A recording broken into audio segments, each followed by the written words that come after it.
कैसे हैं दोस्तों।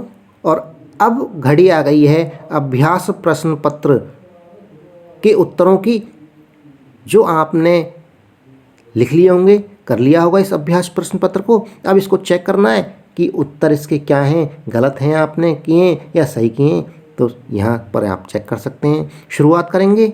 यह है कक्षा 7 विषय सामाजिक विज्ञान, और इसमें बुक है हमारे अतीत, सेकंड इतिहास की बुक है, और चैप्टर फर्स्ट है 1000 वर्षों के दौरान हुए परिवर्तनों की पड़ताल, और इसका पहला भाग, इसका ये सॉल्व्ड क्वेश्चन पेपर है।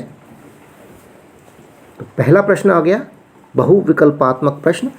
अरब भूगोलवेत्ता अल इद्रीसी ने भारतीय उपमहाद्वीप का मानचित्र बनाया था। तो कौन से सन में बनाया था? 1154 ईस्वी में। इसका पहले का ए ऑप्शन सही है, कोष्टक में ए लिख दीजिए।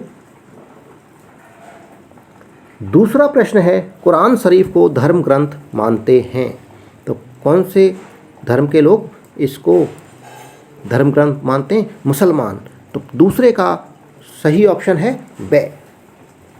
अब ये कथन आ गए हैं, सत्य और असत्य कथन पर निशान लगाना है या उनको लिखना है। तो देखिए, आप देख लीजिए। तीसरा प्रश्न है अरब भूगोलवेत्ता अल इद्रीसी ने 1340 ईस्वी में भारतीय उपमहाद्वीप का मानचित्र बनाया था।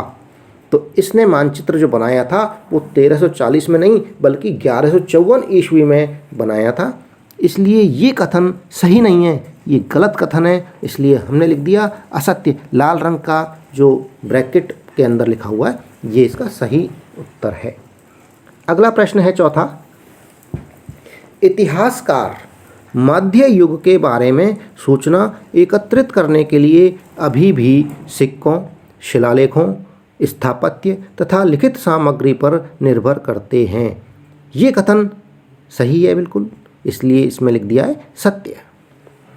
पांचवा प्रश्न है 17वीं सदी में मुगल वंश पतन के ढलान पर था। ये गलत है कथन, इसलिए लिख दिया यहाँ असत्य। छठा प्रश्न है मध्यकाल में जिन समुदायों का महत्व बढ़ा उनमें एक समुदाय वैश्य था। ये गलत कथन है, क्योंकि वैश्य समुदाय का महत्व इसमें मध्यकाल में नहीं बढ़ा था। ये कथन गलत हो गया, इसलिए लिख दिया यहाँ असत्य।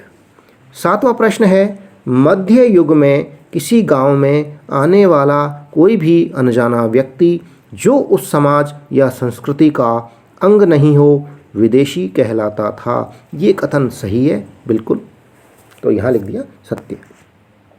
अब आ गए हैं अति लघुत्तरात्मक प्रश्न, इनके उत्तर भी देखेंगे। आठवां प्रश्न है मध्यकाल में हिंदी और फारसी भाषा में विदेशी को क्या कहा जाता था। तो मध्यकाल में उत्तर है इसका, मध्यकाल में हिंदी भाषा में विदेशी को परदेशी और फारसी भाषा में विदेशी को अजनबी कहा जाता था। नौवां प्रश्न है अभिलेखागार से क्या अभिप्राय है। अभिलेखागार क्या है? वह स्थान है, अभिलेखागार से अभिप्राय वह स्थान जहां दस्तावेजों और पांडुलिपियों को संग्रहित किया जाता है। 10वां प्रश्न राजपूत शब्द के अंतर्गत कौन कौन से लोग आते थे। तो राजपूत शब्द के अंतर्गत देखिए कौन कौन से लोग आते हैं, कौन कौन से लोग आते थे।